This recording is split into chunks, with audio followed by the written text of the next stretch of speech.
हम लोग अलग अलग आए थे, सुबह जाते रात को आते थे।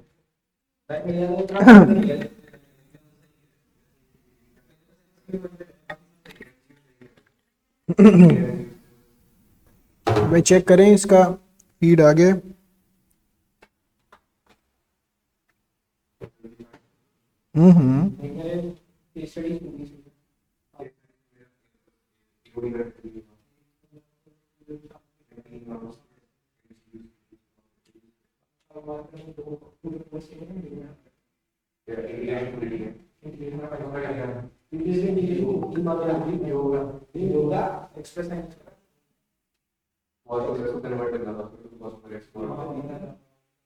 चलिए आइए स्टार्ट करें फिर।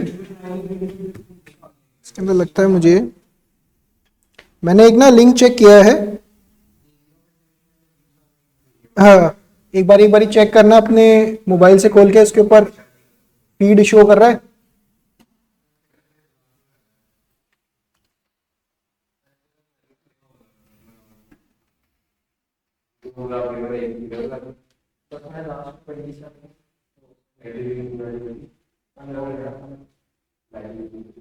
फीड हो रहा है, शो हो रहा है। चलो आइए बच्चों स्टार्ट करते हैं फिर।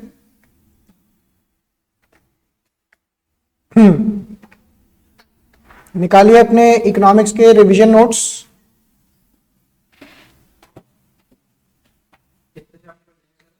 बताते हैं।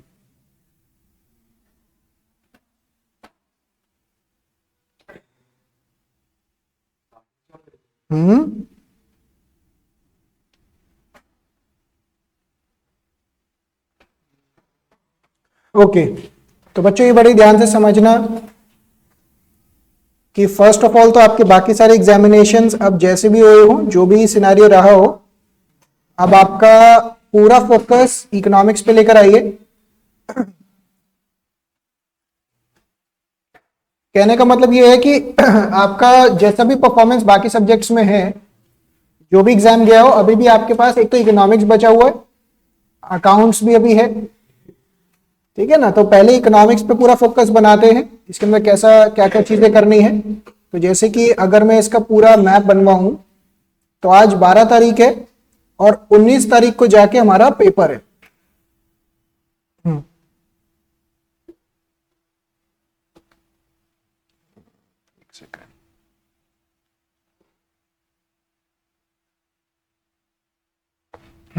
तो 13th, 14, 15, 16, 17, 18, तो आपके पास आज का दिन मिला के 3, 6, 7 दिन है। 19th के अंदर सुबह तो कुछ भी नहीं हो रहा होता इतना। ये है कि जो भी उस टाइम पे कर रखा है वो रिवाइज ही है। लास्ट में तो मैं भी बच्चों को रेकमेंड नहीं करता कि आप पढ़ो, मतलब इन द सेंस कि लास्ट में तो ये है कि बस जितना आता है उसको रिकैप ही चल रहा होता है। तो हमारे पास कुल मिला के 7 दिन है जिसके अंदर हमें रिविजन करना है प्रॉपरली। तो सबसे पहले तो मैंने ये प्लान कर रखा है कि आपको या तो इंडियन या मैक्रो कोई भी एक पोर्शन से स्टार्ट करते हैं। जैसे कि आप सब बोल रहे हैं, तो मैक्रो का रिवीजन पहले करते हैं। मान लीजिए कि आज का हमने टारगेट रखा कि मैक्रो का रिवीजन करना है। अब रिवीजन के लिए मैंने इस चीज के लिए थोड़ी सी प्लानिंग पहले कर रखी थी, और ईयर लॉन्ग मैंने आपको यही बताया कि ऐसे आपको एक नोट्स मिल रखे हैं जो लास्ट मिनट रिवीजन बुक के पॉइंट ऑफ व्यू से ही है। तो उसी के पॉइंट ऑफ व्यू से मैंने बुक बना रखी थी जो आज हमें काम आएगी। जैसे मैक्रो इकोनॉमिक्स का पोर्शन हम इससे सारा कवर करेंगे, इंडियन इकोनॉमिक्स भी इसी से कवर होने वाला है। बट अगेन ध्यान रखना, ये जो हम सारा सिनेरियो बना रहे हैं ये रिवीजन पॉइंट ऑफ व्यू से है। इसका मतलब ये नहीं है कि आपने क्लास में बैठ के सुना और हो गया सब। टारगेट ये रखिए, जो स्टडी का तरीका होना चाहिए कि जो मैंने टॉपिक करवाया उस टॉपिक को उसी दिन कंप्लीट कर लिया प्रॉपरली। तो अगर मान लीजिए 2 की जगह हम 3 दिन भी दे देते हैं मैक्रो को, क्योंकि मैक्रो थोड़ा टेक्निकल है, फिर भी सफिशिएंट है। आईईडी के लिए हम 2 दिन रख सकते हैं कि भाई 4-4 चैप्टर, मतलब 8 चैप्टर हैं, तो 2-2 4-4 चैप्टर उठा के उसको लिपटा डाला। जैसे आज हमने मैक्रो का एक टारगेट रखा, अच्छा खासा कोई बड़ा चैप्टर उठा लेते हैं, देखते कौन सा पिकअप करेंगे आप सब। नेशनल इनकम के अंदर न्यूमेरिकल्स है, पहले थोड़े से ऐसे चैप्टर्स बिल्डअप करते हैं जैसे मनी एंड बैंकिंग हो गया या गवर्नमेंट बजट, ऐसे चैप्टर्स बिल्डअप करते हैं जो फास्ट क्लिक हो के खत्म हो। अभी ना धीरे धीरे मोमेंटम बनेगा। पहले दिन ही आप सोचेंगे कि फाइनल की तैयारी करनी है, मतलब वर्ल्ड कप का फाइनल चल रहा है उसके लेवल पहुंच जाए, नहीं, धीरे धीरे मोमेंटम बिल्डअप होगा अगेन इकोनॉमिक्स के लिए। तो मेरे हिसाब से पहले आज रखेंगे, फिर उसको आपने इवनिंग में बैठ के पूरा का पूरा चैप्टर निपटाना है, चाहे उसके न्यूमेरिकल्स हो, चाहे उसके अंदर कुछ और करना हो। एमसीक्यूज, जैसा कि आपको पता होगा कि हर चैप्टर के एंड में मैंने एमसीक्यूज तो क्लास के नोट्स में डाले हुए हैं, तो वो बैठ के क्लास के नोट्स में निपटा डालिए, ठीक है ना। मतलब क्लास के नोट्स पकड़े आपने, उसके अंदर रिवीजन कंटेंट करने के बाद एमसीक्यू है, तो आज यहीं पे बैठ के एमसीक्यूज तो करके ही जाएंगे। इसके अलावा घर पे आपने क्या क्या करना है, उस चैप्टर को, जो चैप्टर्स कवर हो रहे हैं उसको कंप्लीट करना है। क्लियर हो रही है बात। नेक्स्ट सेशन यानी कि अगले दिन आते ही सबसे पहले डाउट्स एंटरटेन होंगे कि भाई कोई रेलेवेंट डाउट्स आए हैं या नहीं आए हैं। अगर डाउट्स आए हैं तो उसको डिस्कस करने के बाद फिर से रिवीजन चालू हो जाएगी आगे आने वाले चैप्टर की। क्या समझ में आ रहा है। तो आज का आईडी करने के बाद आखिरी के दोनों दिन हम क्या करेंगे, फुल पेपर्स के ऊपर फोकस करेंगे कि भैया पूरा पूरा पेपर उठाओ और इसको प्रैक्टिस मारना है। ये आपका स्टडी स्ट्रेटेजी रहेगा। बस इसके अंदर क्लैरिटी वाइज कोई दिक्कत, इसी चीज को सभी बच्चे सीक्वेंस वाइज फॉलो करें। हाँ, ये जरूर हो सकता है कि आप में से कुछ बच्चे बोले कि नहीं हमें अपने तरीके से भी स्टडी करना है, तो अगर आपका कोई और पैटर्न हो या कोई और तरीके से करना चाह रहे हो कोई दिक्कत नहीं, बट ये मिनिमम टारगेट एटलीस्ट इसके साथ साथ जो शेड्यूल बना रहे हैं इसको कवर करके चलिएगा। ये ना हो जैसे फॉर एग्जांपल आज हम मनी एंड बैंकिंग करते हैं, ठीक है ना। अब मनी एंड बैंकिंग जैसे मैंने करवाया, एक आधा चैप्टर में और टारगेट कर सकते हैं, गवर्नमेंट बजट कर सकते हैं, ठीक है ना, फॉरेन एक्सचेंज कर सकते हैं, डिपेंडिंग अपॉन कितना आपका हिम्मत रहता है, बीओपी कर सकते हैं। तो अगर ये आपने किया तो इस तरीके से करिएगा कि प्रॉपरली वो कंप्लीट हो जाए आज के आज ही। ये ना हो कि आज आप दिमाग में सोच रहे हैं नेशनल इनकम थोड़ा सा वो भी देख लूं, जब मैं नेशनल इनकम करवाने का टारगेट दूंगा कहोगे अरे यार वो मनी एंड बैंकिंग छूट गया।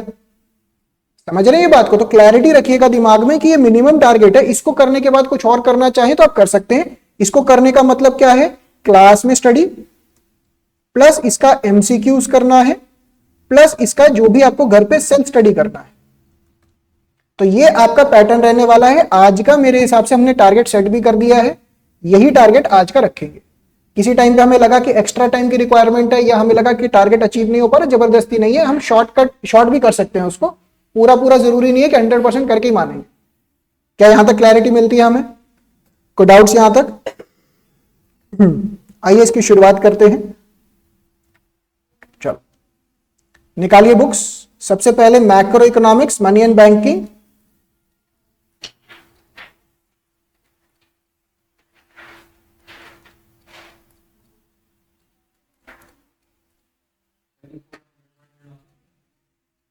हंड्रेड का तो नहीं पता, 80 और 80 तो आ सकते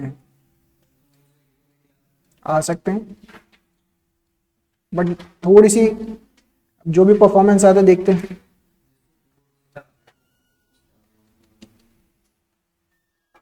आइए मैडम आगे आ जाओ। चलो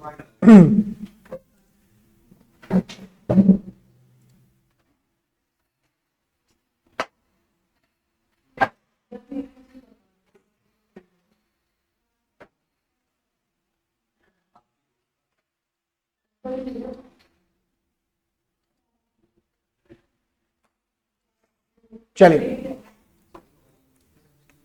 तो बच्चों सबसे पहले मनी एंड बैंकिंग का रिवीजन करने लगे हैं।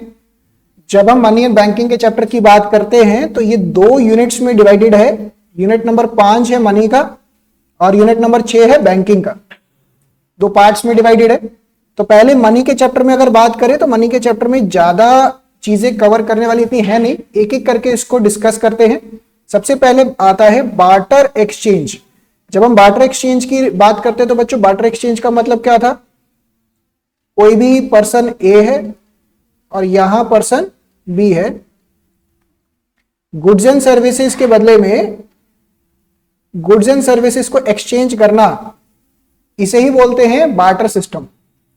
भाई मेरे को कोई गुड्स एंड सर्विसेज आपको देनी है और आपसे गुड्स एंड सर्विसेज लेनी है, तो आपस में हम दोनों एक्सचेंज कर रहे हैं, बीच में कोई तीसरी चीज नहीं है। जैसे आज के टाइम पे मनी है, एक ट्रांजैक्शन की तरह एक्ट करता है कि भाई आपने गुड्स एंड सर्विसेज देनी है या लेनी है, तो उसके बदले में मनी एक एक्सचेंज मीडियम की तरह एक्ट करता है। तो बार्टर सिस्टम बहुत पुराना सिस्टम है। अब इसके अंदर कई सारी कमियां थी। कमियां क्या क्या थी बच्चों? Lack of double coincidence of wants. Double coincidence of wants, double coincidence of wants का मतलब क्या था कि भाई जो गुड्स एंड सर्विसेज आप प्रोवाइड कर रहे हैं और जो रिसीव कर रहे हैं ये दोनों सेम होनी चाहिए। जो गुड्स एंड सर्विसेज आप प्रोवाइड कर रहे हैं और जो गुड्स एंड सर्विसेज आप रिसीव कर रहे हैं दोनों क्या होनी चाहिए? सेम होनी चाहिए। अगला आता है lack of common measure of value. भाई जो गुड्स एंड सर्विसेज आप दे रहे हैं फॉर एग्जांपल, तो उसके अंदर कॉमन डिनोमिनेटर नहीं है। फॉर एग्जांपल मैं आपको टीचिंग की सर्विसेज प्रोवाइड कर रहा हूं और इसके बदले में बच्चा कहता है कि सर मैं आपको फॉर एग्जांपल चॉकलेट देना चाहता हूं, तो चॉकलेट कितनी मिलेगी? टीचिंग की सर्विसेज में आपको कब तक प्रोवाइड करूंगा? वो आपस में कॉमन यूनिट ऑफ वैल्यू नहीं बन पाता था, किसमें? Barter exchange. अगला क्या था? Lack of standard of deferred payment. बच्चों इसका मतलब क्या है? स्टैंडर्ड का मतलब क्या हो गया? बेंचमार्क। डेफर्ड पेमेंट का मतलब क्या है? Future payments. अब जो भविष्य में पेमेंट्स होने वाली हैं, अगर मैंने आपको बोला कि आप मेरे से पढ़िए और फ्यूचर के अंदर आप मुझे फॉर एग्जांपल 5,000 रुपीज पे कर देना, तो 5,000 रुपीज एक डिफाइंड अमाउंट है जो मुझे भविष्य में मिल ही जाएगा, 3 महीने बाद हो, 6 महीने बाद हो। बट अगर हम ये डिस्कस करते हैं कि भाई आप मेरे से टीचिंग की सर्विसेज लीजिए और फ्यूचर के अंदर आप मुझे चॉकलेट्स दे देना, तो कौन सी चॉकलेट होगी? वो आज तो रख ली हमने अपने पास, बट वो डिटोरिएट हो सकती है over period of time. Money के केस में ऐसा नहीं है। Lack of store of value. अब पैसों के फॉर्म में हम क्या करते हैं? पैसों को स्टोर करके रखते हैं बैंक के अंदर और उसके बदले में हमें रिटर्न्स भी मिलते हैं जैसे इंटरेस्ट। बट क्या यही स्टोर ऑफ वैल्यू हम बार्टर सिस्टम में कर सकते हैं? वहां पे नहीं कर सकते, वहां पे ये प्रॉब्लम आती है। गुड्स एंड सर्विसेज के स्टोर कैसे करोगे आप? सर्विसेज को कैसे स्टोर करोगे? गुड्स को भी कैसे स्टोर करोगे? उसके बदले में इंटरेस्ट क्या मिलेगा?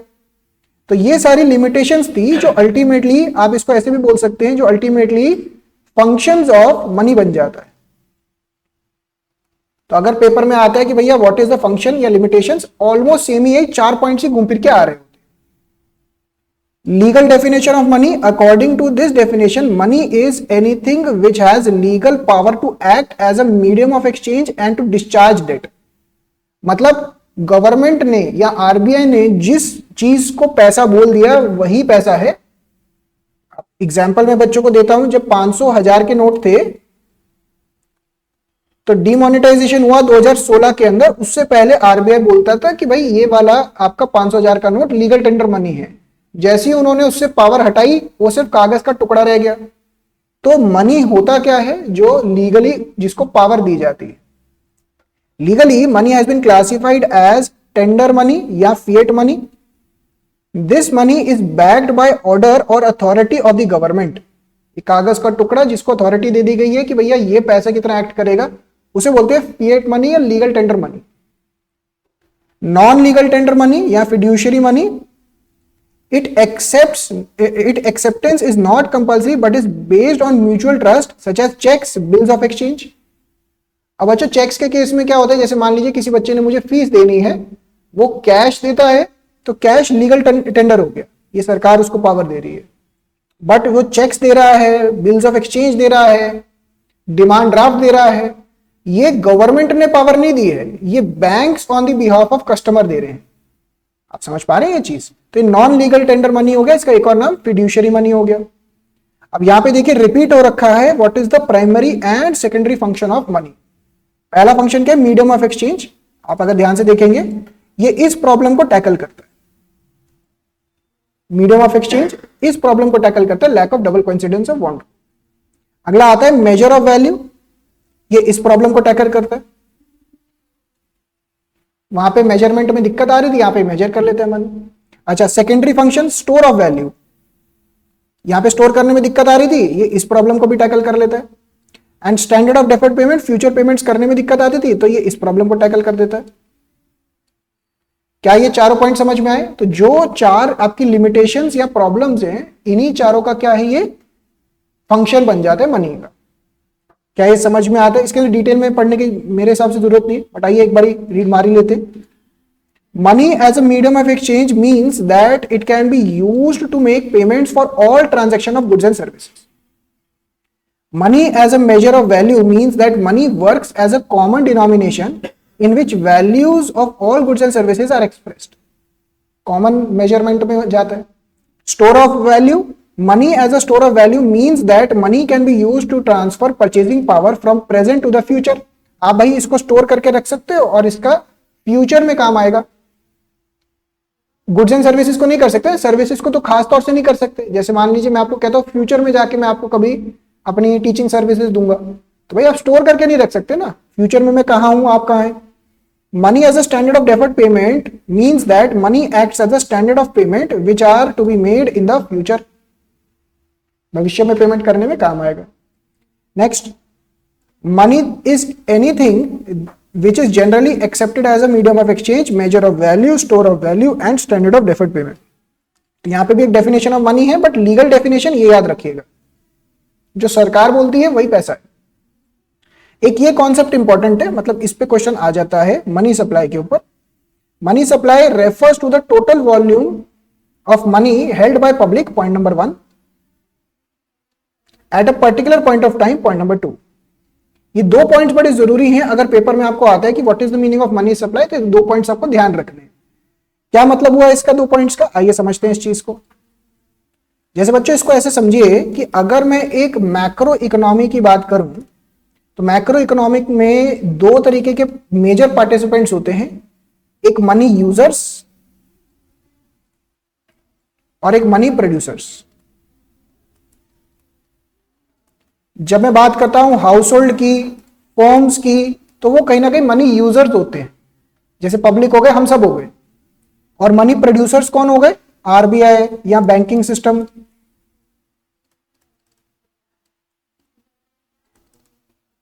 गवर्नमेंट जो हमारी है, आप समझ पा रहे हैं. तो ये मनी यूजर्स हो गए और ये मनी प्रोड्यूसर हो गए. इकोनॉमी में वैसे पैसा बहुत है, बट जब हम कॉन्सेप्ट ऑफ मनी सप्लाई की बात कर रहे हैं, तो मनी सप्लाई के अंदर हम सिर्फ और सिर्फ किसकी बात करेंगे, मनी यूजर्स. इसको पब्लिक बोल रहे हैं. मैं ऐसा करता हूं, इसके नोट्स के भी आपको एक बारी आपकी बुक में से भी दिखा देता हूं. एक सेकंड रुकिए.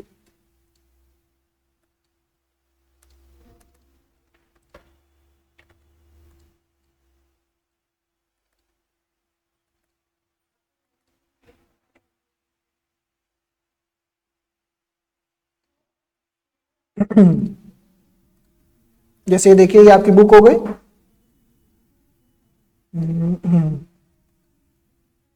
ये रहा.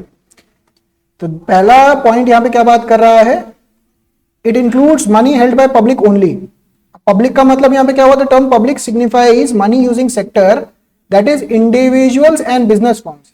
It does not include money creating sectors, that is government and banking system, as cash balance held by them do not come into actual circulation in the country. तो ये पॉइंट नंबर 1 समझ में आया. तो आपको ना मैं साथ साथ में आपकी बुक में से भी रेफरेंस करवाता जा रहा हूं, ताकि आपको एक इजी अप्रोच रहे. नोट्स अगर नेक्स्ट क्लास से जो बच्चे नहीं लेकर आए, नोट्स जरूर लेकर आइएगा. अकाउंट्स में तो ध्यान रखिएगा, स्टार्टिंग से ही नोट्स से चलेंगे. दूसरा पॉइंट इसके अंदर क्या था बच्चों, दूसरा पॉइंट हमने इसके अंदर मार्क किया था कि at a particular point of time. जो at a particular point of time होता है, इसकी वजह से क्या बन जाता है, स्टॉक कॉन्सेप्ट. स्टॉक कॉन्सेप्ट का मतलब क्या था, जो at a particular point of time measure होता है. दो तरीके के कॉन्सेप्ट होते हैं, स्टॉक एंड फ्लो. फ्लो का मतलब क्या होता है, जो ड्यूरिंग अ पीरियड मेजर होता है, जैसे नेशनल इनकम हो गई आपका. वैसे ही ये वाला कॉन्सेप्ट क्या होता है, जो at a particular point of time होता है, कि आज जनता के पास कितना पैसा है. इस चीज को भी पढ़ लीजिए, ये भी इंपॉर्टेंट पॉइंट आ जाता है. स्टॉक कॉन्सेप्ट है, at a particular point measure होता है. क्या बात समझ में आती है. नेक्स्ट, अब इसके अंदर ना मेजरमेंट के तरीके आते हैं, M1, M2, M3, M4, जिसमें से M1 बहुत जरूरी है. M1 पेपर में आने के सबसे ज्यादा चांसेस है. कई जगहों तो ये भी है कि भैया ये डिलीटेड है, बट अगेन मैंने आपको क्लासेस में ये भी करवा दिए थे तीनों. एक बारी M1 पे थोड़ा डिटेल फोकस करते हैं, M2, M3, M4 के ऊपर थोड़ा, इसको इंपॉर्टेंट मार्क कर सकते हैं आप. अगर पेपर में इस चैप्टर में से कुछ आने के चांस है, तो इनके ही ज्यादा है. ठीक है ना, मनी सप्लाई के ऊपर. तो मनी सप्लाई M1 अप्रोच क्या बोलते हैं कि इसके अंदर 3 पार्ट्स आ जाते हैं, currency and coins with the public, demand deposits of commercial banks and other deposits with the RBI. तो 3 पार्ट्स आते हैं इसके अंदर, currency and coins with the public. जनता, जनता मतलब जो आपके कहां गया, मनी यूजिंग सेक्टर है. उनके पास कितना पैसा पड़ा हुआ है, currency and coins. Demand deposits बच्चों कितने तरीके के डिपॉजिट होते हैं, दो तरीके के, एक होता था टाइम डिपॉजिट और एक होता था डिमांड डिपॉजिट। याद है या नहीं? अगर नहीं याद है तो प्लीज बताते जाइएगा और समझते जाइएगा साथ साथ। जैसे मान लीजिए ये बलराज, अब बलराज ने बैंक के पास पैसा जमा करवाया, तो बैंक से क्या ये पैसा कभी भी निकलवा सकते हैं? अगर यस तो उसे बोलते हैं डिमांड डिपॉजिट। एग्जाम्पल के तौर पे करंट अकाउंट में जो पैसा होता है, सेविंग्स अकाउंट में जो पैसा होता है। दूसरा होता है कि बलराज ने बैंक के पास पैसा रखवाया, एफडी करवा दी 1 साल के लिए, तो 1 साल तक बलराज को ये पैसा नहीं मिलेगा। इसे बोलते हैं क्या? Time deposit. भैया कुछ टाइम पीरियड तक वो पैसा नहीं मिलने वाला, वो मेच्योरिटी पे आपको मिलेगा। क्या बात समझ में आती है हमें? तो यहां पे कौन से डिपॉजिट की बात चल रही है? Demand deposits with the commercial banks और अदर डिपॉजिट्स विद आरबीआई। कोई इसके अलावा डिपॉजिट्स आरबीआई के पास पड़े हो, इसको एक बारी डिटेल में आपकी बुक में से रेफर कर लेते हैं, क्योंकि ये वाला टॉपिक थोड़ा इंपॉर्टेंट भी बनता है। करेंसी विद द पब्लिक, ये तो समझ में, ये इजी है, ये सारे डेफिनेशन हम ऑलरेडी कर चुके हैं। Fiat money, legal tender money. Demand deposits का मतलब क्या हो गया? जो अभी अभी आपने बैंक के पास पैसा रखवाया और कभी भी निकलवा सकते, that is demand deposit. Demand deposit is treated as equal to currency held as it is readily accepted as a means of payment. अच्छा ये ध्यान रखना, ये बड़ा इंपॉर्टेंट पॉइंट आता है। Only net demand deposits are included. मतलब क्या है नेट डिमांड डिपॉजिट्स का? कोई भी इंटर बैंक डिपॉजिट्स हैं उनको एक्सक्लूड कर देते। जैसे मान लीजिए बलराज ने बैंक के पास पैसा रखवाया है 100 करोड़ रुपए, और ये बैंक ने दूसरे बैंक के पास पैसा रखवा रखा है 50 करोड़ रुपए, तो टोटल डिपॉजिट अगर आप देखेंगे तो 150 करोड़ हुआ। But as per the measurement principle इसके अंदर से इंटर बैंक डिपॉजिट हटा देंगे। इंटर बैंक डिपॉजिट का मतलब क्या हुआ बच्चों? इसमें से जो बैंक ने दूसरे बैंक के पास रखे हैं 50 करोड़ हटा के for the purpose of money supply 100 crore consider होगा। इस पर न्यूमेरिकल नहीं आएगा, बट ये छोटा सा डेफिनेशन 1 मार्कर के हिसाब से पता होना चाहिए और कुछ नहीं है इसमें। ये समझ में आता है हमें? कोई डाउट्स उसके अंदर? ठीक है, अगला ये टर्म डिपॉजिट्स तो हमने समझ लिया। टर्म या टाइम डिपॉजिट्स, इसका मतलब क्या है? मैंने आपको पैसा दिया और कुछ टाइम पीरियड बाद वो पैसा मुझे मिलेगा। ठीक है, next other deposits with RBI का डेफिनेशन ये रहा। Other deposits with reserve bank of India include deposit held by RBI on behalf of foreign government, foreign banks and government, public financial institutions, World Bank etc. मतलब RBI के पास कोई भी पैसा आ रहा है बाहर की किसी कंट्री से, अदरवाइज वो सब भी इंक्लूड हो जाएगा। बट अगर यहां से कहीं से आ रहा है आरबीआई के पास, उसको इंक्लूड नहीं करेंगे। दोबारा से, आरबीआई के पास अदर डिपॉजिट्स, अदर डिपॉजिट्स का मतलब क्या हो गया? Those deposits which are held on behalf of foreign government, foreign banks, public financial institutions, world bank, IMF etcetera. मतलब उसके अंदर इंडियन बैंकिंग सिस्टम या इंडियन गवर्नमेंट नहीं होनी चाहिए। पढ़िए दोबारा से, however it does not include deposits of the Indian government, क्योंकि बच्चों वो मनी यूजिंग सेक्टर नहीं है, मनी क्रिएटिंग सेक्टर है। And commercial banks with RBI, मतलब Indian commercial banks, Indian banking system और इंडियन गवर्नमेंट का जो पैसा है वो इंक्लूड नहीं कर। क्या बात जाता है दिमाग में? कोई डाउट्स? क्लियर है यहां तक तो हम? तो इसके 3 डेफिनेशन हो जाते हैं। अच्छा इसके बाद M2, M3, M4 आ जाता है। M1, M2, M3। M2 के अंदर क्या होता है? It is M1 plus saving deposits with post office savings bank. Post office तो पता होगा, लेटर का जिनका सारा रहता है वहां पे, और डिपॉजिट फैसिलिटी भी होता है। All over India post office का काफी अच्छा रीच है, तो वहां पे जो सेविंग्स का काम है वो भी काम करते हैं, डिपॉजिट्स का एक्सेट्रा। M3 का मतलब M1 plus net time deposits with banks. समझ पा रहे? अगेन इसके अंदर M1 तो है ही है, प्लस टाइम डिपॉजिट्स भी ऐड कर दो। टाइम डिपॉजिट का मतलब एग्जांपल दिमाग में रखो, FD। समझ में आ रहे हैं वर्डिंग्स? M3 का मतलब M4 is equal to M3, यानी कि ये दोनों तो होगा ही होगा, plus total deposit with post office saving excluding national saving certificates. क्या पॉइंट्स जाते हैं बच्चों दिमाग में? रिपीट करूं ये चीज? कोई डाउट्स? क्लियर है यहां तक हम? अच्छा, इसके अलावा ना एक छोटे छोटे कुछ पॉइंट्स गिवन है। हाई पावर्ड मनी का एक डेफिनेशन आप याद रखिएगा। High powered money consist of currency held by public and reserves of commercial banks which include vault cash and bank deposits with RBI. इसके बारे में ना डिटेल में आपके सिलेबस में है नहीं, बस आप इसका डेफिनेशन और ये फॉर्मूला याद रखिएगा। That is high powered money is R plus C. R मतलब currency held by public and C का मतलब रिजर्व्स ऑफ कमर्शियल बैंक। इतना याद रखिएगा। क्या ये क्लैरिटी है? तो यहां पे जाके आपका जो चैप्टर कंप्लीट होता है वो मनी का चैप्टर कंप्लीट होता है। मनी के चैप्टर में कोई डाउट्स है हमें? इसके अंदर सबसे इंपॉर्टेंट टॉपिक क्या निकला हमारा? मनी सप्लाई का। ये आपको ढंग से याद करके जाना है पेपर के लिए। क्लियर है यहां तक हम?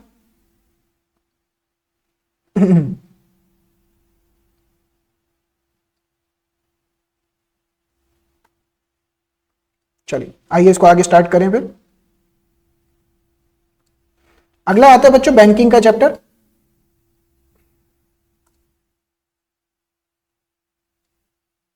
बैंकिंग का चैप्टर, जब आप बैंकिंग का चैप्टर खोलेंगे तो इस वाले चैप्टर के अंदर ना 3 टॉपिक्स में डिवाइडेड है। यूनिट नंबर 6 3 टॉपिक्स में डिवाइडेड है। सबसे पहले आता है टॉपिक इसके अंदर जहां पे ये पूछा जाता है what is the function of commercial banks. तो उसका 2 ही फंक्शन होता है बच्चों कमर्शियल बैंक का, accepting deposit and advancing loan. आपसे पैसा लेगा बैंक, जैसे मान लो बलराज ने 100 करोड़ रुपए दे दिए बैंक को, और बैंक उसके बदले में क्या करेगा? आगे लैंड करेगा। मान लो सुहान को लैंड कर दिया इन्होंने 500 करोड़। समझ रहे हैं? तो बैंक का काम ही क्या होता है? पैसा लेना पब्लिक से और आगे इन्वेस्टमेंट्स के लिए पैसा देना। तो यहां से क्या करते हैं? वो इंटरेस्ट लेते हैं, मान लो 9%, 10%, और आपको इंटरेस्ट देते हैं। अगर एफडी है तो 7% के आसपास चल रहा है आजकल इंटरेस्ट रेट। छोटे बैंक्स में जाएंगे तो 8-9% भी मिल जाता है। अगर सेविंग्स अकाउंट में देखेंगे तो 3%। तो बीच का जो डिफरेंस होता है वही उनका प्रॉफिट्स होता है, जिसमें से वो बाकी सारी चीजें निकालते, खर्चे निकालते हैं, रेंट्स एक्सेट्रा। तो क्या पॉइंट समझ में आता है हमें? सिंपल सा। तो पहला टॉपिक तो ये आता है। अच्छा, दूसरा टॉपिक अगर आप इस चैप्टर में देखेंगे तो आता है मनी मल्टीप्लायर। क्या है टॉपिक का नाम? Money multiplier. और तीसरा टॉपिक का नाम आता है फंक्शंस ऑफ सेंट्रल बैंक। तो कितने टॉपिक है बच्चों हमारे पास? 3 मेजर टॉपिक्स, इसमें से ये दोनों बनते हैं। मनी मल्टीप्लायर जब बच्चा पढ़ता है ना तो उसको ऐसा फील होता है कि मनी मल्टीप्लायर इन्वेस्टमेंट मल्टीप्लायर की तरह है, जो कि बिल्कुल सही बात है। जब मैं इन्वेस्टमेंट मल्टीप्लायर का कॉन्सेप्ट रिवाइज करवाऊंगा तो ऐसा ही लगेगा, बट ध्यान रखना 2 तरीके के मल्टीप्लायर्स हैं आपके सिलेबस में। एक मनी मल्टीप्लायर है और एक इन्वेस्टमेंट मल्टीप्लायर है, दोनों अलग अलग है। तो अभी ये दोनों टॉपिक्स इंपॉर्टेंट है। आइए एक एक करके समझना शुरू करते हैं। Commercial banks is an institution which performs the function of accepting deposits and granting loans and making investments with the aim of earning profits. इनका मेन काम क्या है भाई? लोन देना, लोन लेना, और बीच का जो डिफरेंस है इनका प्रॉफिट हो जाता है। कोई डाउट्स? समझ में आता है तो इंपॉर्टेंट मार्क करिएगा इसको। मनी और क्रेडिट क्रिएशन, जिसे हम एक और नाम से भी जानते हैं मनी मल्टीप्लायर, जिसे हम मनी मल्टीप्लायर भी बोलते हैं, ये वाला कॉन्सेप्ट आता है। ये वाला पेपर में न्यूमेरिकल के, छोटा न्यूमेरिकल के फॉर्म में भी आ सकता है। उसके अलावा इसकी एक्सप्लेनेशन भी लिखने के लिए आ सकती है। अब क्योंकि बच्चों आखिरी बारी चल रहा है आपका, तो आइए इसको डिटेल में ही रिवाइज करते हैं। ठीक है ना? जो भी मैं रिवीजन करवाने का टारगेट ले रहा हूं डिटेल में ही सोच रहा हूं, चाहे 10 मिनट एक्स्ट्रा भी लग जाए, बट आपको डिटेल में जाएगा तो एक 1 टाइम कंप्लीट करके सही रहेगा। फिर घर पे आप उसको स्टडी करेंगे, कैसे करेंगे वो एंड में डिस्कस करते हैं दोबारा से। आइए कॉन्सेप्ट को रिकैप करते हैं पूरा।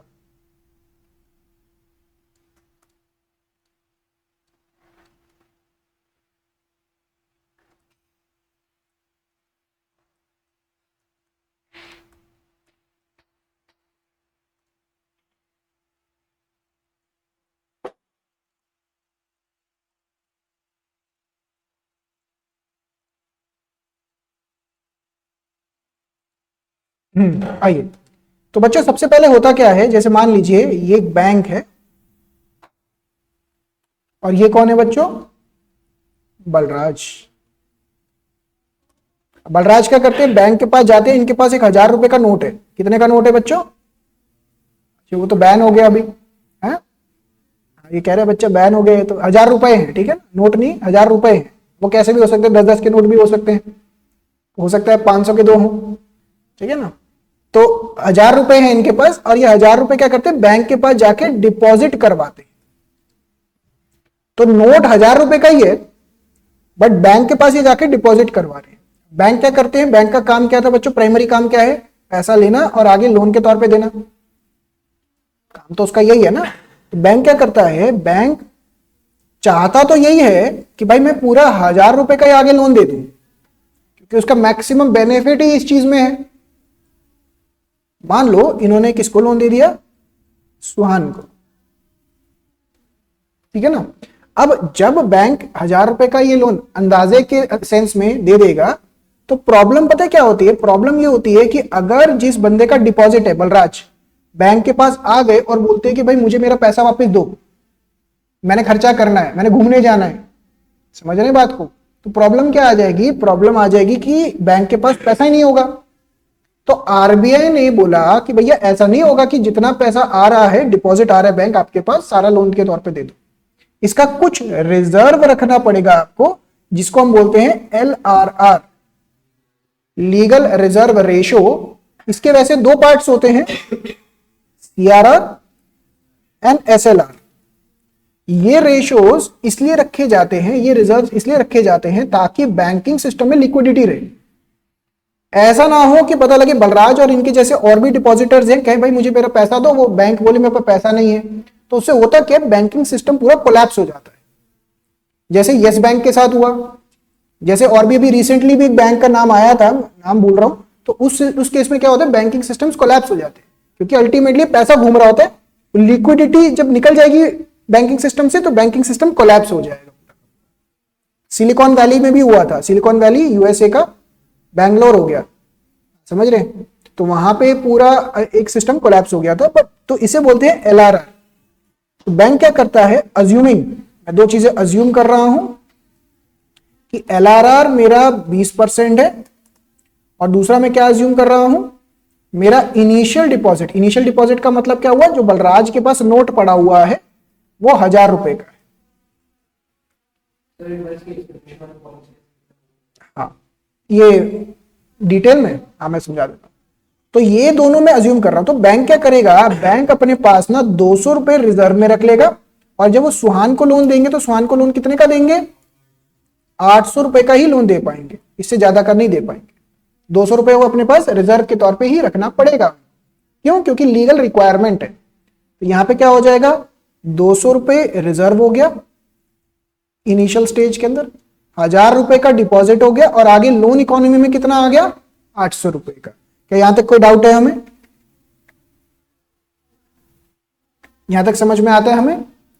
अब होता क्या है कि सुहान जो है, सुहान के पास जो 800 रुपए आए हैं, सुहान ने लोन लिया है, हो सकता है खर्चा करेंगे, इसमें कोई डाउट नहीं है। तो सुहान जब खर्चा करते हैं तो किसी ना किसी के बैंक अकाउंट में ये जरूर जाता है। अल्टीमेटली हम अजम्पशन क्या लेके चल रहे हैं, यहां पे कोई भी कैश के अंदर काम नहीं हो रहा है, यहां पे सारा बैंकिंग सिस्टम में ही पैसा जाएगा। और बैंक्स वैसे तो अलग अलग होते हैं, axis bank, Kotak bank, SBI, but यहां पे पूरा banking system macro economic level पे हम डिस्कशन कर रहे होते हैं। तो बैंकिंग सिस्टम एक ही है, अलग अलग बैंक के पॉइंट ऑफ व्यू से बात नहीं कर रहे, बात समझ में आती है। तो ये 800 रुपए डिपॉजिट की तरह उसी बैंकिंग सिस्टम में वापस आ जाते हैं। क्या समझ में आया, या फिर अगर मैं इसको ऐसे बना के दिखाऊं तो इसको ऐसे समझिए कि हुआ क्या, ये 800 रुपए वापस बैंक के पास डिपॉजिट के तौर पे आ गए। अच्छा, नोट कितने का है, नोट 1,000 रुपए का ही है, उसी 1,000 रुपए के टुकड़े हो रहे हैं आपस में, समझ पा रहे हैं फर्क। जैसे 800 रुपए ये क्या हो गया बच्चों, वापस ये 800 रुपए किसी और का क्या बन जाएगा, डिपॉजिट बन जाएगा बैंकिंग सिस्टम में, वापस वो 800 रुपए आ जाएंगे। अब दोबारा से बैंक क्या करेगा, इसका 20% यानी कि 160 रुपए अपने पास रिजर्व रखेगा, और आगे सुहान जैसे एक और बंदे को लेंड कर देगा कितने रुपए, 640 रुपए। ये प्रोसेस चलता जाता है। तो ये 640 रुपए का लोन हो गया, 160 रुपए का यहां पे रिजर्व चला।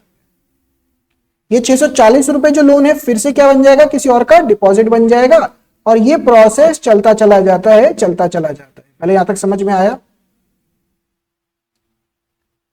यहां तक समझ में आया? घूमता जाएगा। तो ये तब तक प्रोसेस चलता जाएगा जब तक ये 1000 रुपए का इनिशियल डिपॉजिट ये 1000 रुपए के रिजर्व के बराबर ना हो जाए। क्या क्लियर हुआ?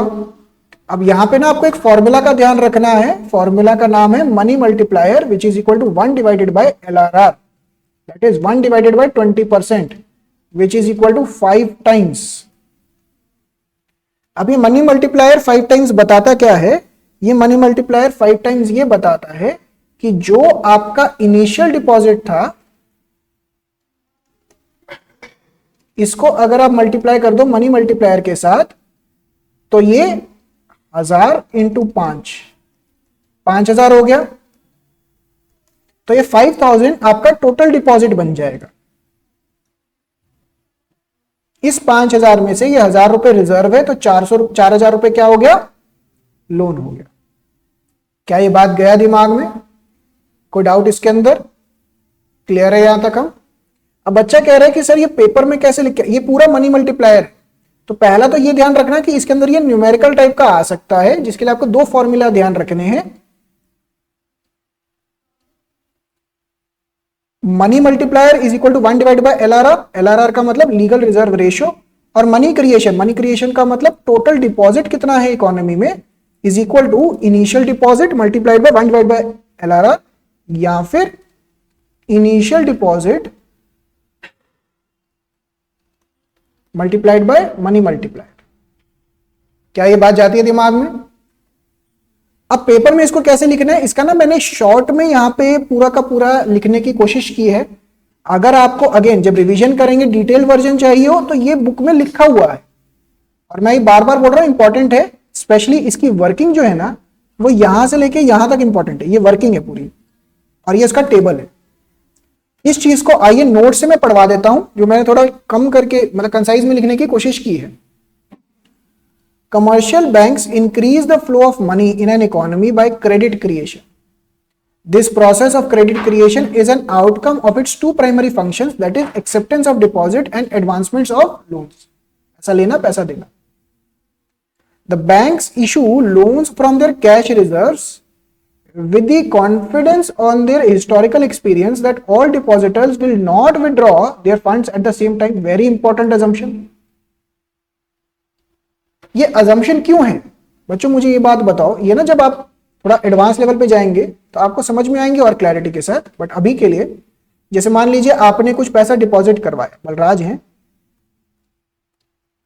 बलराज को अब थोड़ा इलेबोरेट करें तो कस्टमर्स हैं। अब कस्टमर्स ने अपना पैसा बैंक के पास डिपॉजिट करवाया। बहुत सारे कस्टमर होते हैं ना, अलग अलग तरीके से डिपॉजिट कराते हैं। जैसे मेरे मान लो पैसे पड़े बैंक के पास, तो मेरे को हर रोज जरूरत नहीं है। कुछ कस्टमर्स होते हैं जो हर रोज निकालते हैं पैसा, तो मिक्स एंड मैच होता है। बट कभी भी ऐसा नहीं होगा कि अगर 100 करोड़ रुपए आज बैंक के पास आए हैं तो आज ही आज 100 करोड़ रुपए निकल भी गए। मतलब जितना लोगों ने पैसा डिपॉजिट किया सारा निकाल लेंगे, ऐसा एक साथ कभी नहीं होता है। ये अजम्पशन वैलिड भी है और रखते भी हैं। अगर ऐसा हो गया कि बैंक में डिपॉजिट हुआ और वो पैसा निकाल लिया सारा का सारा, तो बैंकिंग सिस्टम अगेन क्या हो जाएगा, कोलैप्स हो जाएगा और मनी मल्टीप्लायर चल ही नहीं पाएगा। तो यहां पे हिस्टोरिकल असम्पशन क्या है, depositors will not withdraw there funds at the same time. In this way, commercial banks create credit many more times than their cash reserve and contribute to increase money supply in the economy. तो यही जाके आगे जाके आप functions of RBI भी पढ़ते हैं कि वो एलआरआर को बढ़ाते घटाते रहते हैं ताकि आपका किस पे कंट्रोल रहे, मनी सप्लाई के। Credit creation depends on initial level of deposit and money multiplier. भैया एक तो बलराज इकोनॉमी में कितना, बैंक में कितना पैसा डिपॉजिट करेंगे, एक इस बात पे डिपेंड करता है, और दूसरा इस बात पे डिपेंड करता है कि money multiplier that is LRR कितना है। क्या ये समझ में आता है पूरा बात? रिपीट करूं इसके अंदर कुछ? इसका वर्किंग देखिए, मनी मल्टीप्लायर का डेफिनेशन आ गया, it refers to the fraction by which commercial banks would be able to multiply money from their initial level of deposits. इसके ये फॉर्मूलाज याद रखने हैं आपको। उसके अलावा ये देखेंगे, मैंने एग्जाम्पल रिपीट कर रखा है, पेपर में अगर आता है कि भैया आप एक्सप्लेन करिए मनी मल्टीप्लायर और ये नहीं बताते हैं कि किस क्या एग्जाम्पल की वैल्यूज क्या लेनी है, तो आप अज्यूम कर लीजिएगा कि LRR is 20% and initial deposit is 1000 रुपए, ये अज्यूम कर लें, उसके हिसाब से कैलकुलेशंस कर देना। क्या बात समझ में आया? रिपीट करो इसके अंदर कुछ। लास्ट टॉपिक बैंकिंग के चैप्टर में आता है सेंट्रल बैंक के ऊपर, very important, what is the functions of central bank. 6 functions लिखे हुए हैं यहां पे। इसके अंदर से सबसे इंपॉर्टेंट जो है, अच्छा इस तरीके से ये वाला आ जाएगा, मैंने ना इसको इलैबोरेट करके डाला हुआ यहां पे, एक सेकेंड, ये वाले ना यहां से पिकअप करने की बजाय आपकी बुक में से दिखाते हैं, यहाँ पे ज्यादा कंसाइज तरीके से। सबसे पहले फंक्शंस ऑफ सेंट्रल बैंक के अंदर अगर आप देखेंगे तो फंक्शंस ऑफ सेंट्रल बैंक के अंदर आता है पहला करेंसी अथॉरिटी ऑफ बैंक और बैंक ऑफ इशू, दूसरा आता है बैंकर टू द गवर्नमेंट, तीसरा आता है बैंकर्स बैंक एंड सुपरवाइजर, चौथा आता है controller of money supply and credit, और एक पांचवा भी होता है फॉरेन एक्सचेंज रिजर्व का कस्टोडियन होता है। इसमें से सबसे इंपॉर्टेंट जो है वो ये वाला है, बट अगेन बाकियों को अंडर एस्टिमेट मत करिएगा, बाकी में से थ्योरी क्वेश्चन आ जाता है स्ट्रेट फॉरवर्ड। ये वाला जो टॉपिक है ना आगे जाके चैप्टर नंबर 9 में भी रिपीट होता है, जहां पे फुल एम्प्लॉयमेंट आता है, आपका deficient demand, inflationary deflationary gap आता है, वहां पे जाके ये टॉपिक रिपीट होता है आगे जाके। क्या बात समझ में आता है? इसके रिगार्डिंग मैंने अपने नोट्स में ज्यादा डिटेल में डिस्कशन नहीं कर रखी बाकी टॉपिक्स का। हाँ, ये वाला टॉपिक थोड़ा सा फिर भी मैंने यहाँ पे लिखा हुआ है, तो आइए इसका ना एक समरी बना हुआ है, ये ना मैं एक एक करके आपको क्लियर करवा देता हूँ क्योंकि इंपॉर्टेंट है, ठीक है ना। इसको कर लेते हैं, यहां से रेफर करते हैं, जैसे करेंसी अथॉरिटी और बैंक ऑफ इशू। तो बच्चों सबसे पहले करेंसी अथॉरिटी और बैंक ऑफ इशू का मतलब क्या है? करेंसी अथॉरिटी या बैंक ऑफ इशू का मतलब क्या है कि आरबीआई अकेला ऐसा अथॉरिटी है इंडिया के अंदर जिसका काम क्या है, पैसा प्रिंट करना, सिर्फ इसके पास लीगल पावर है, इसके अलावा जो भी करेगा वो इलीगल है। बात समझ में आता है हमें? इसके अलावा सिर्फ मिनिस्ट्री ऑफ फाइनेंस है जिसको पैसा इशू करने का राइट दिया गया है, वो भी 1 रुपए का नोट एंड कॉइन्स जितने भी हैं ये मिनिस्ट्री ऑफ फाइनेंस के पास राइट है। बाकी 1 रुपए का नोट और कॉइन्स के अलावा जो भी इशू करेगा कौन करेगा? आरबीआई करेगा। इसके एडवांटेजेस क्या हैं बच्चों, ये ध्यान रखिएगा। इससे इकोनॉमी में क्या रहती है? यूनिफॉर्मिटी, एक तरीके का नोट ही चलेगा इकोनॉमी में। It gives central bank influence to influence money supply, ये मनी सप्लाई को सेंट्रल बैंक इन्फ्लुएंस कर पाता है। कैसे? कि अगर इकोनॉमी के अंदर इन्फ्लेशन बढ़ गया है तो आप पैसा कम प्रिंट करोगे। एग्जाम्पल याद रखिएगा, कोविड के टाइम पे जब सारी वर्ल्ड की इकोनॉमीज ठप पड़ गई थी उस टाइम पे बहुत पैसा प्रिंट हुआ वर्ल्ड में। रीजन क्या था प्रिंटिंग का? ताकि इकोनॉमी रिवाइव हो। पॉइंट जाता है हमारा दिमाग में, ताकि इकोनॉमी क्या हो? रिवाइव हो, इसके लिए बहुत पैसा प्रिंट होना शुरू हुआ। तो it gives the central bank power to influence money supply. It engages the government to have supervision and control over the central bank. तो गवर्नमेंट को सुपरवाइज करने में सही रहता है। जैसे डिमोनेटाइजेशन के टाइम पे गवर्नमेंट को ये लग रहा था बार बार बहुत ब्लैक मनी आ गया इकोनॉमी, लोगों ने काला धन छुपा के रखा, तो वो काले धन को निकालने के लिए डिमोनेटाइजेशन किया गवर्नमेंट ने introduce. It ensures public faith in currency system. It helps in stability of internal and external value of the currency, क्योंकि एक यूनिफॉर्मिटी दिखती है। समझ पाते हैं यहां तक? तो ये वाले पॉइंट्स अगेन अगर आपके पास बुक्स हैं कहीं पे भी ना मार्क करते जाइएगा, बार बार टाइम नहीं मिलने वाला ये सब करने का। बस एक आपके पास बुक होनी चाहिए और जो नोट्स मैंने दे रखे हैं ये दोनों के अंदर मार्क करते जाएगा ताकि आपको ध्यान रहे कि क्या चल रहा है। कोई डाउट्स अभी तक? अगला क्या आता था बच्चों? Banker to the government, very important topic again. इसके अंदर ना 3 पार्ट्स में डिवाइडेड है। Banker to the government as a banker, as a agent, और तीसरा क्या था? As a adviser. जो बैंकर होता है आरबीआई, वो गवर्नमेंट के लिए एज मतलब RBI as a banker act करता है, किसके लिए? गवर्नमेंट के लिए, ठीक है ना। तो वो कैसे एक्ट करता है? 3 पॉइंट्स यहां पे ध्यान रखना, as a banker, as a agent, as a financial adviser. अगर सिर्फ एजेंट के ऊपर आ जाए तो ऑब्वियसली बात है 1 लाइन आ जाएगा, financial adviser 1 line, but as a banker आ गया तो थोड़ा सा एक्सप्लेनेशन, डिपेंड करता है कि क्या मांगा गया है उसके हिसाब से वर्डिंग से। एज अ बैंकर मुझे एक बात बताओ, हमारे लिए पब्लिक के लिए बैंक क्या काम करता है? हमें अगर लोन चाहिए तो देगा, हमारा पैसा संभाल के रखेगा, है ना। और हमें कोई एडवाइस तो चलो अलग आ जाएगा, बट अगर हमें कोई फाइनेंशियल एडवाइस चाहिए तो बैंक के पास जा सकते हैं, ठीक है ना। लोन चाहिए, मतलब अगेन यही सारी चीजों के आसपास रिवॉल्व कर रहे होते हैं। तो वही काम आरबीआई गवर्नमेंट के लिए आरबीआई करता है कि भैया कोई भी पैसा लेना देना है, गवर्नमेंट के पास डेफिसिट हो रहा है तो कौन करेगा? आरबीआई करेगा। It maintains a current account for keeping their cash balances, it accepts receipts and make payments for the government, carries out exchange remittances, India से बाहर कहीं पैसा भेजना है तो। It also gives loans and advances to the government for temporary periods. क्या सारे points आते हैं? अच्छा, एज अ एजेंट क्या करता है बच्चों? तो central bank also has the responsibility of managing public debt. Public debt का मतलब जनता का उधारी, अब इसको कहते हैं public loans to government. Example देता हूं बच्चों, मुझे ये बात बताइए, जैसे यहां पे है गवर्नमेंट, अब गवर्नमेंट खर्चा करती है और रिसिप्ट्स होती हैं, ये खर्चे और रिसिप्ट्स के बीच के डिफरेंस को क्या बोलते हैं? सरप्लस, डेफिसिट या बैलेंस्ड। अगर खर्चा सरकार ज्यादा कर रही है और रिसिप्ट्स कम है तो क्या होगा? डेफिसिट। बात समझ में आता है? अब ये डेफिसिट अगर आ रहा है सरकार के पास, तो ये डेफिसिट पूरा करने के लिए सरकार को क्या चाहिए? या तो लोन या पैसा प्रिंट कर दो, ये दो ऑप्शन है। अब अगर प्रिंट कर देते हैं तो इन्फ्लेशन बढ़ता है, तो सरकार क्या करती है? लोन ले लेती है। लोन इंटरनेशनली भी लिया जा सकता है, जैसे पाकिस्तान ने चाइना से ले लिया, इंडिया ने भी एक टाइम पे वर्ल्ड बैंक से बहुत ले रखा था, अभी भी है इंडिया पे, आपने लोन ले लिया वर्ल्ड इंटरनेशनली, या अपनी जनता से भी तो ले सकते हो। जैसे गवर्नमेंट क्या करती है, आपको अगर एक ऐसे सुने हो schemes, provident fund, pension, bonds भी होते हैं government, very good, government bonds होते हैं। अब मुझे ये बात बताइए, गवर्नमेंट ये बॉन्ड्स वगैरह आपसे पैसा रेज करती है और इस पैसे को कहां लगाती है? देश की तरक्की पे, यही होता है। समझ में आ रहा है? लॉजिक कनेक्शन समझ में आता है? अब मुझे ये बात बताओ, इसका तो बड़ा सिंपल, ये तो बड़ा सिंपल काम हो गया। कोई भी सरकार आई, कह रही है अच्छा खर्चा कर दो अंधाधुन, जब भी रिकवरी करनी है क्या कर दो? बॉन्ड इशू कर दो।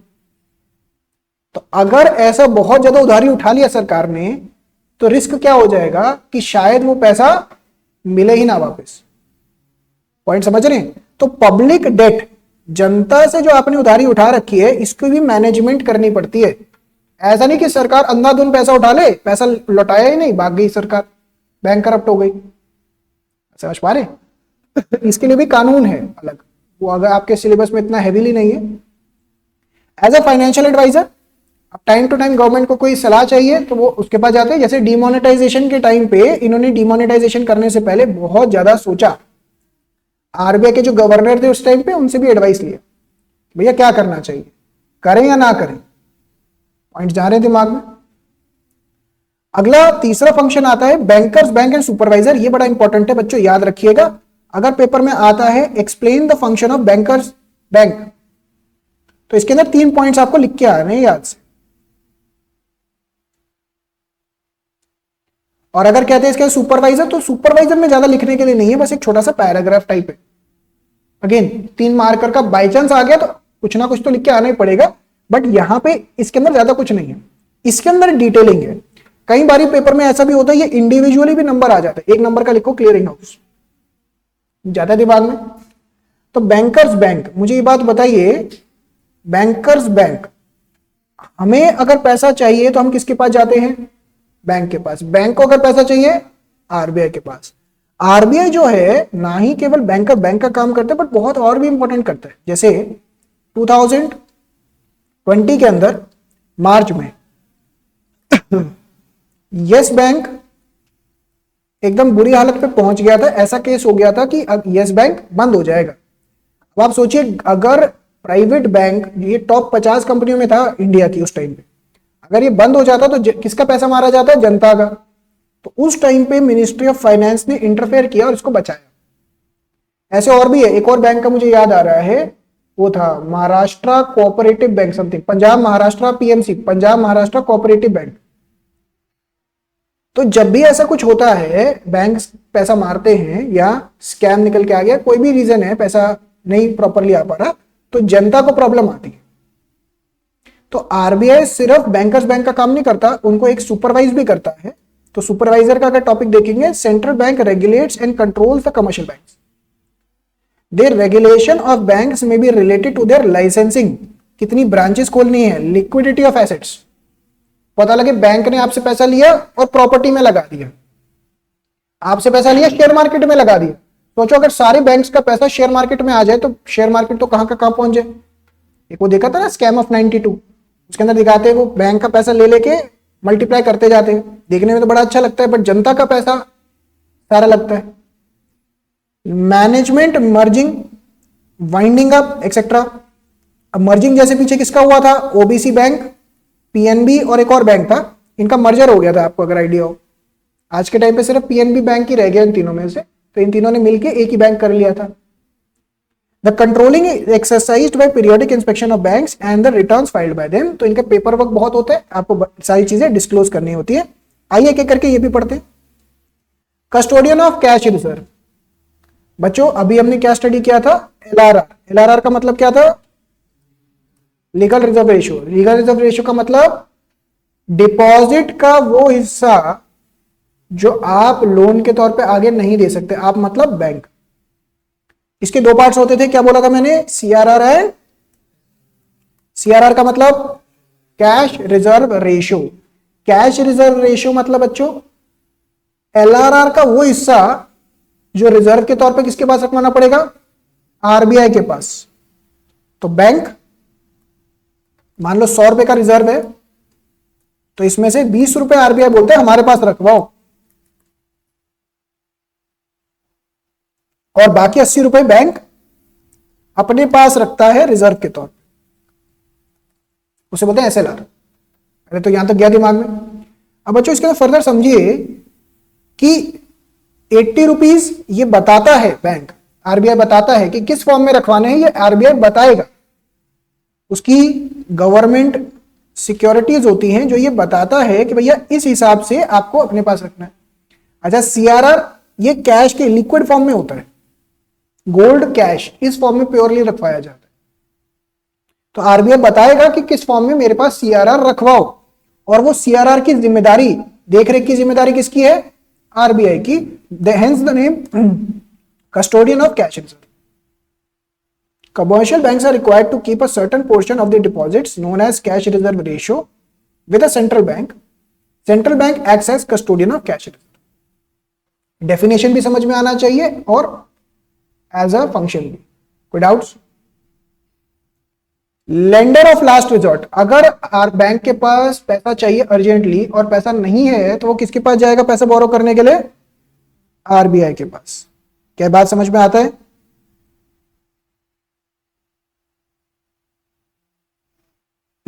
एक सेकंड होल्ड करिएगा, एक सेकंड इसको एक रीड करिए, एक मिनट में आ रहा। हेलो हेलो, हाँ जी हाँ जी।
आइए लेंडर ऑफ लास्ट रिजॉर्ट के अंदर बच्चों हम क्या बात कर रहे थे कि एक सेकेंड,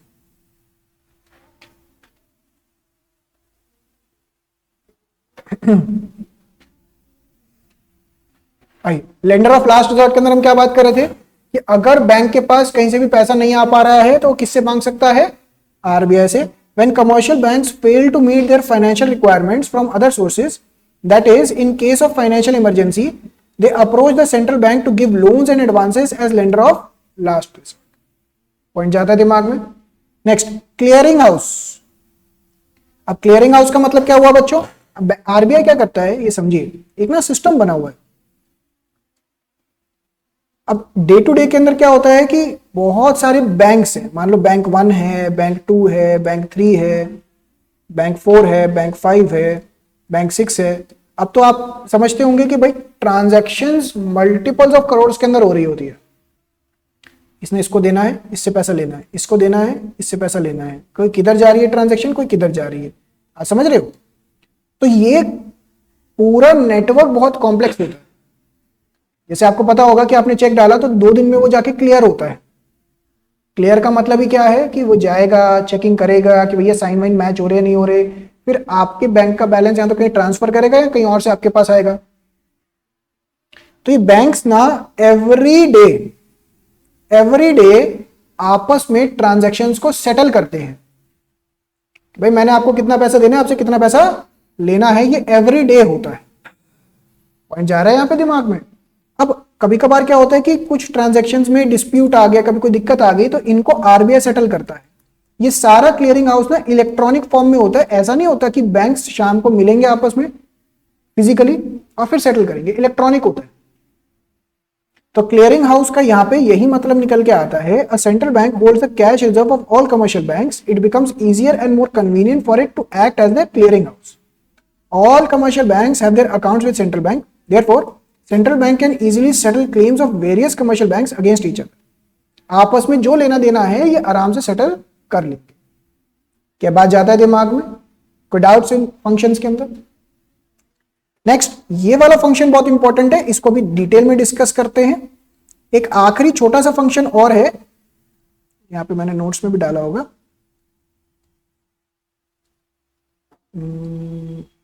है नहीं, एक छोटा सा फंक्शन और भी याद रखिएगा, custodian of foreign exchange reserves.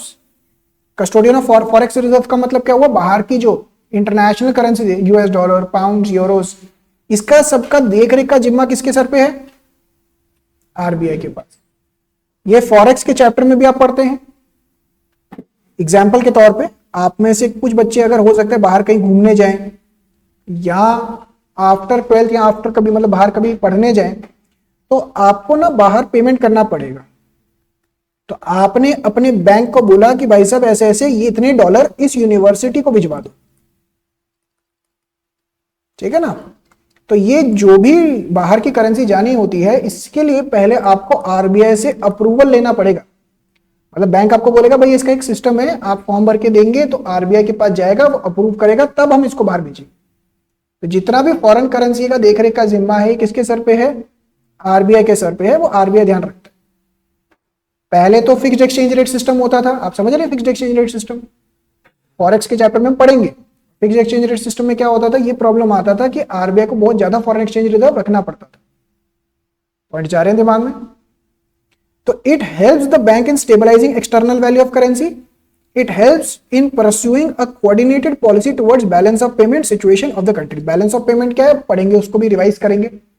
अगर आपको पता है तो बहुत बढ़िया, नहीं पता है तो रिवाइज करेंगे उसको। यहां तक पिकअप हुआ हमें, कोई डाउट्स। अब जैसे रिसेंट, चलो एग्जांपल्स तो बहुत हो जाएंगे, जैसे रिसेंटली हमारी फॉरेन एक्सचेंज गिर गई थी, आपको अगर आइडिया हो, इंडिया का जो फॉरेक्स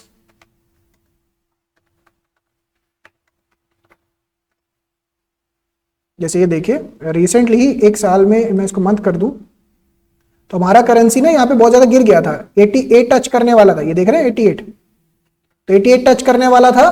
तो आरबीआई ने इंटरफेयर किया। अब एग्जैक्ट पॉलिसी क्या लेकर आया था वो नहीं पता मुझे, शायद इन्होंने बैंक्स को बोला था फॉरेन करेंसी को सेल करने के लिए, ऐसा कुछ, तो उसकी वजह से थोड़ा सा कंट्रोल आया। बट अल्टीमेटली अगर आप देखेंगे हमारी इंडियन करेंसी डेप्रिशिएट होती ही चले जा रही है। ओवर अ पीरियड साल के स्टार्टिंग में 82 83 था, अब आज जाके 87.18 हो गया। तो ये करेंसी डेप्रिशिएट होनी ही होनी है, इंडियन इकोनॉमी के केस में डेप्रिशिएट होगा ही होगा। और फॉरेन एक्सचेंज का जिम्मा किसके सर पे है? आरबीआई के सर पे। ये फंक्शन समझ में आया हमें? अच्छा, एक ना आपकी नोट्स के अंदर यहाँ पे मैंने डिफरेंसेस डाले नहीं हुए, बट एक बार डिफरेंसेस भी पढ़ लीजिएगा। डिफरेंस बिटवीन कौन सा? Central banks and commercial banks. क्या ये समझ में आता है हमें? कोई डाउट्स इसके अंदर? नेक्स्ट आइए अब इसका सबसे इंपॉर्टेंट पार्ट कवर करते हैं, इसको मैं नोट्स से कवर करवाता हूं। सेंट्रल कंट्रोल पॉलिसी, जिसे हम मॉनेटरी पॉलिसी भी बोलते हैं। बच्चों वैसे तो पॉलिसीज बहुत सारी होती हैं, आपके सिलेबस में मेजरली दो पॉलिसी कवर है। कौन कौन सी? Fiscal policy and monetary policy. Fiscal policy के अंदर क्या होता है बच्चों? ये सेंट्रल गवर्नमेंट कंट्रोल करता है, इसके बारे में बात करेंगे। जबकि मॉनेटरी पॉलिसी कौन कंट्रोल करता है? आरबीआई। अब आरबीआई की अगर मॉनेटरी पॉलिसी की मैं बात करूं तो यहां पे देखिएगा, the following instruments are used in monetary policy to control flow of credit. Quantitative instruments होते हैं और एक क्वालिटेटिव इंस्ट्रूमेंट्स होते हैं। बच्चों क्वांटिटेटिव और क्वालिटेटिव इंस्ट्रूमेंट्स में पहले फर्क क्या होता है, इस चीज को समझिए। क्वांटिटेटिव ऐसे इंस्ट्रूमेंट होते हैं जो सबके लिए इंपैक्ट डालते हैं, सबको इंपैक्ट डालते हैं, जबकि ये क्या होता है, ये डायरेक्शन या फ्लो को इंपैक्ट करते हैं। आइए इसको और डिटेल में समझते हैं।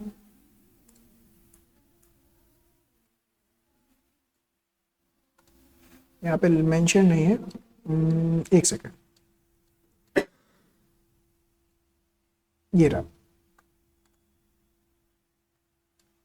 Quantitative methods include repo rate, this, while qualitative methods include this and this. Main point ये पढ़िए, quantitative instruments are generally in nature and it affects all sectors of the making use of banking credit. जैसे अगर RBI ने bank rate बढ़ा दिया तो सबके लिए इंटरेस्ट रेट बढ़ जाएगा, सबके लिए घट जाएगा। However, qualitative instruments are specific in nature, that is, they affect the flow of credit for a particular use. ये फ्लो को इंपैक्ट करते हैं। जैसे भी मैं एग्जांपल्स दूंगा कि आरबीआई बोलता है कि भाई लोन के अंदर होम लोन तो दो, कार लोन देना कम कर दो। होगा क्या? होम लोन के केस में लोन बढ़ जाएगा, वहां पे डिमांड बढ़ जाएगी होम लोन्स की। कार लोन के केस में रिजेक्शन आने लग जाएंगे, बड़ी मुश्किल से कार लोन पास होगा। तो ऐसे फ्लो पर्टिकुलर टाइप में फ्लो ज्यादा इफेक्ट कर सकता है। क्या दोनों में डिफरेंस समझ में आता है? क्वांटिटेटिव क्वालिटेटिव में? क्वांटिटेटिव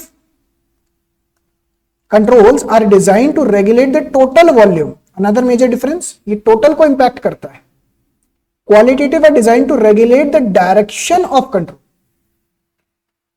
डिफरेंस समझ में आ रहा है बच्चों? थोड़ा थोड़ा। Quantitative methods are known as traditional methods, whereas qualitative methods are selective methods of control. इनके एग्जाम्पल्स भी कवर करते हैं। पहले आपको ब्रॉडली ये डिस्टिंक्शन समझ में आ रहा है बच्चों? What is the meaning of quantitative methods and qualitative methods? कोई डाउट तो नहीं है इसके अंदर? आइए एक एक करके पिकअप करते हैं और आपसे पूछने की कोशिश करते हैं कि कितना आपको आइडिया है।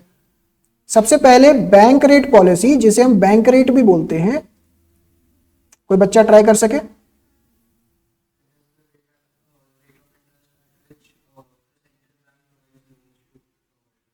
ठीक है। फॉर लॉन्ग टर्म पर्पस, जहां पे ये वो रेट हो गया जहां पे आरबीआई बैंक्स को किस रेट पे लोन दे रहा है ये वो एक्सप्रेस करता है। और ये लोन्स किसकी बात कर रहे हैं बच्चों? लॉन्ग टर्म लोन्स की बात कर रहे हैं, not short term loans. Long term loans की बात हो रही है। अब मुझे अच्छा पहले डेफिनेशंस कवर कर लेते हैं। इसका एक और नाम भी होता है, इसका एक और नाम भी होता है बच्चों, ये आपको याद रखना है। ये देखिए, डिस्काउंट रेट। बैंक रेट का एक और नाम भी होता है डिस्काउंट रेट, तो आपको ये भी ध्यान रखना है। अच्छा, रेपो रेट क्या होता है? सेम चीज, बस यहां पे आरबीआई बैंक को लोन दे रहा है फॉर शॉर्ट टर्म पर्पस। अच्छा, रिवर्स रेपो में उल्टा हो जाता है, बैंक अपना पैसा डिपॉजिट कर देता है आरबीआई के लिए फॉर शॉर्ट टर्म पर्पस, तो जो आरबीआई बैंक को इंटरेस्ट दे रहा होता है उसे क्या बोलते हैं, रिवर्स रेपो।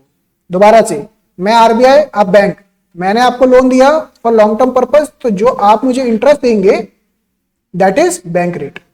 दूसरा, मैंने आपको लोन दिया, मैं आरबीआई, आप bank, for short term purpose, तो जो आप मुझे इंटरेस्ट देंगे रेपो रेट।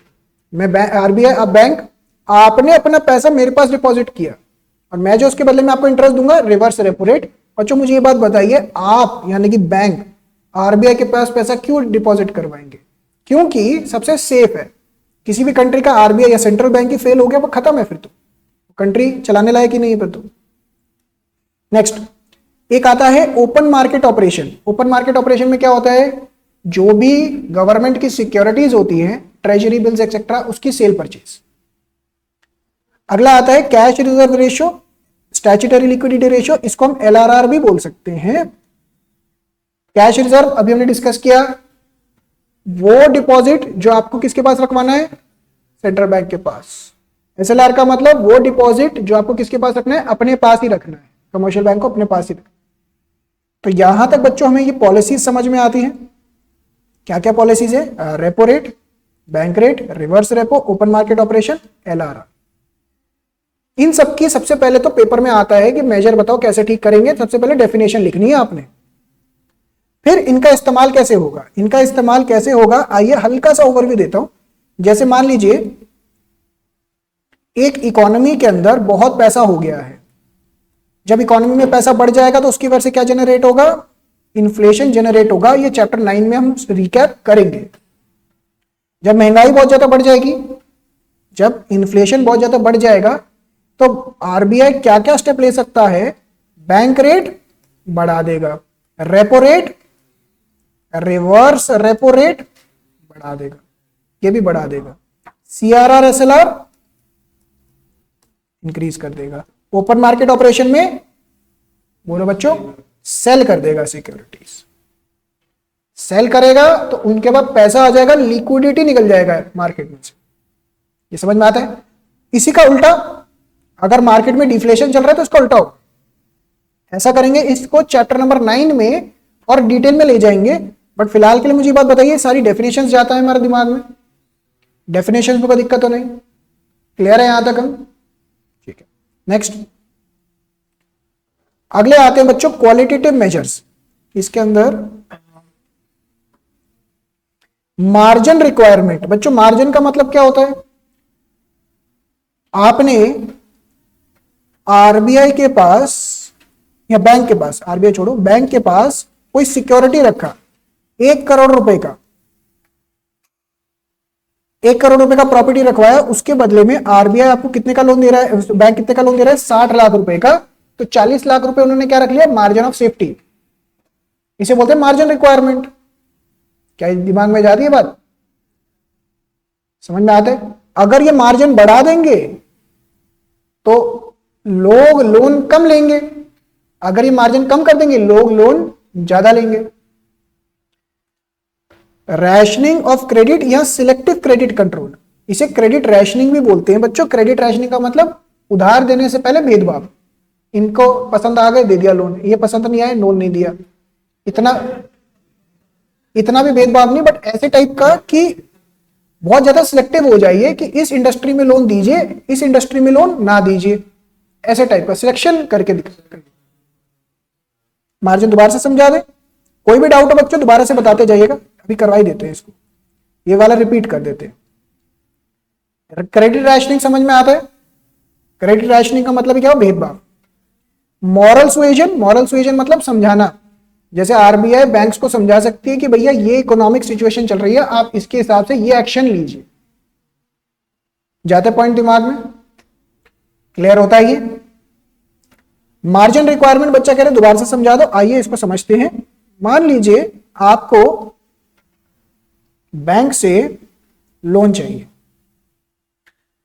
तो बैंक कहता है हम आपको लोन तभी देंगे जब आप हमें क्या करेंगे, सिक्योरिटी को एज अ कोलैटरल रखेंगे। तो आपने 1 करोड़ की property as a collateral security रख दिया। अब इसके बदले में आपको 60 लाख रुपए का ही लोन मिलता है। कभी भी ऐसा नहीं होता कि जितने की प्रॉपर्टी है उसके बराबर या उससे ज्यादा का लोन मिल जाए। हमेशा वो अपना एक सेफ्टी मार्जिन रख के फिर देते हैं। तो ये जो डिफरेंस आ रहा है इनके बीच में, इसे बोलते हैं मार्जिन ऑफ सेफ्टी या मार्जिन रिक्वायरमेंट। क्या समझ में आया? जितना ज्यादा ये गैप उतना लोग लोन कम लेंगे, जितना कम ये गैप होगा उतना लोग लोन ज्यादा लेंगे। पॉइंट जाते दिमाग में? इसके यही सारे डेफिनेशंस यहां पे लिखे हुए हैं, जैसे repo rate, the rate at which central bank offers loan to commercial bank against security pledged on loan for short term purpose. Reverse repo का मतलब क्या हो गया बच्चों? The interest rate at which commercial banks can deposit surplus funds with the central bank, or in other words, rate at which central banks can borrow from commercial banks, again for short term purpose. Cash reserve ratio का formula मतलब percentage of total deposits which commercial banks need to keep as reserves with central bank. Statutory liquidity ratio का मतलब वो percentage every commercial bank is required to maintain fixed percentage of assets in the form of cash or other liquid assets. LRR का मतलब इन दोनों का combination. Bank rate, the rate at which commercial banks can borrow money from RBI without any security when they run short of reserves, that is termed as bank rate for long term purpose. थोड़ा सा definition का wording अलग मिलेगा, जो wording आपको पहले से याद है वही फॉलो करिए, लास्ट मोमेंट में चेंज करने की जरूरत नहीं है। Open market operation, cell purchase of securities, it refers to sale or purchase of government bond securities by the central bank in the open market. Margin requirement, इसके अंदर बच्चों को दिक्कत आई, थोड़ी डिटेल में लेके चलते हैं। It refers to the difference between value of security 1 crore रुपए and the amount of loan granted 60 lakh रुपए। Bank never grants loan equal to the amount of security, उससे ज्यादा का हमेशा उससे कम का ही होगा हमेशा। इसी के साथ आपका कवर होता है। अच्छा, लास्ट में ये सिनोनिम्स वगैरह मैंने मेंशन कर रखे हैं, आप इसको गो थ्रू कर सकते हैं। क्या यहां तक समझ में आता है हमें? मनी एंड बैंकिंग हमारा कंप्लीट होता है।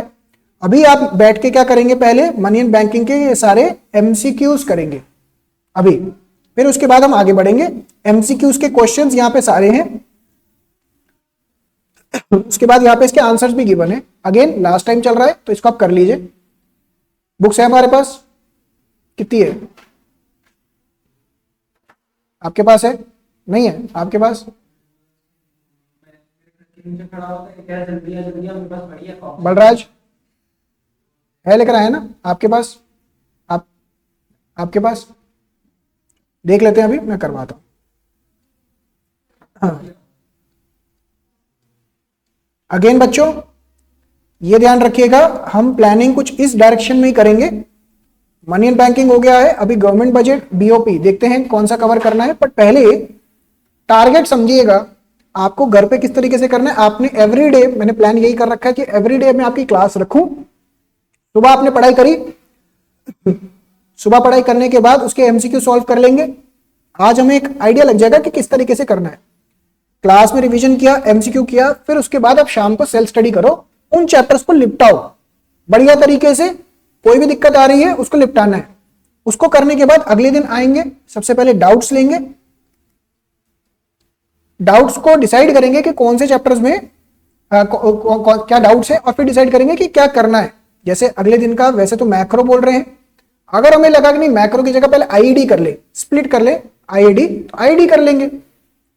पहले डाउट्स, फिर आईडी या मैक्रो, रिवीजन, एमसीक्यू, छुट्टी, घर पे सेल्फ स्टडी। देखते हैं, अभी आप पे डिपेंड करता है, गवर्नमेंट बजट और बीओपी। बढ़िया समझ में आया हमें? चालू करिए बच्चों एमसीक्यूज।